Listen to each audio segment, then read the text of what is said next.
In today's Community Focus, we are joined in studio by Lincoln's newest town administrator, Philip Gould. He's here to talk all about the things happening in his town. Thanks so much for being here. Thank you for having me. Thank you. So, as I just mentioned, you're the new town administrator. You were sworn in, I think, about 6 weeks ago. Yeah, just pretty recently. Congratulations. What has been the biggest learning curve or the biggest surprise to come with the job so far? So, well, truthfully, I've been working with a lot of people from the town hall side, DPW, for a long time, different projects, our parades and whatnot. So learning to get to know the people wasn't that much of a transition, but looking at things more globally instead of just, within the police department, certainly we have issues that we work on. Now it's more town-wide stuff. So making that transition and getting to identify issues that we have that need to be addressed going forward. So it's kind of fun, working with the people and getting to know them and finding out exactly what everybody does and their roles and responsibilities. Yeah, and you mentioned the police department. You were a member of the Lincoln Town Police Department for 29 years. How does that sort of inform your new role as the town administrator? As an administrative captain, we did a lot of work with Incident Command, and I worked a lot with, DPW, our rescue, fire departments in town on big projects. So I kind of had that web built and knew my place in it, worked with the folks. But it really is, it kind of changes, public safety is certainly something important to us here in Lincoln. I'm actually the public safety director, by virtue of being the town administrator. So I do get to share that role a little bit, and I do work with the police department still on other issues facing them. And you mentioned sort of getting your feet wet in terms of the priorities and big issues to tackle. What is one of your priorities? What are some of the top issues that you're tackling right now? So certainly now that we're coming out of the pandemic, identifying some of the needs of the town.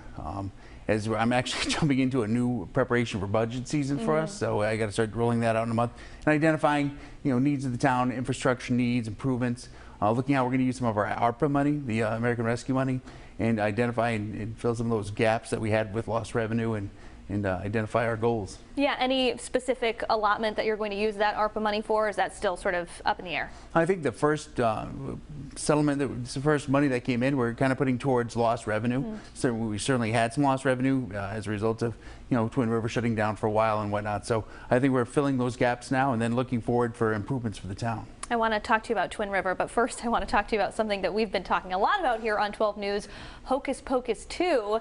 Filming in Lincoln. I think we have some video of the set that they built at Chase Farm. I'm curious, is this just like a fun story for Lincoln residents to tell, or are there some tangible economic impacts from Disney being in town? So they actually leased Chase Farm for the last, it's going on 2 months now. They leased Chase Farm, so they made a sizable donation to the town of Lincoln. They extended their contract. They ran into some delays for filming, so we extended that, and we actually got a bonus to our initial allotment. So it is fun for Lincoln. Certainly having a Disney movie being filmed in your community, it's drawn a lot of people to it. I was actually out there last week and met some people from Chicago and Kentucky that drove up to see Hocus Pocus being filmed in Lincoln. So it's got that nuance, and it's kind of neat for our residents. And we've been able to keep the park open for the dog walkers and the people enjoying one of the gems of the Blackstone Valley. And can you say how much money the town has gotten from Disney?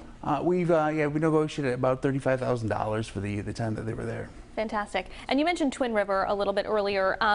You're obviously home to the now Bally's Twin River Casino. It's undergoing an expansion, but you also mentioned that they took a hit because of the pandemic.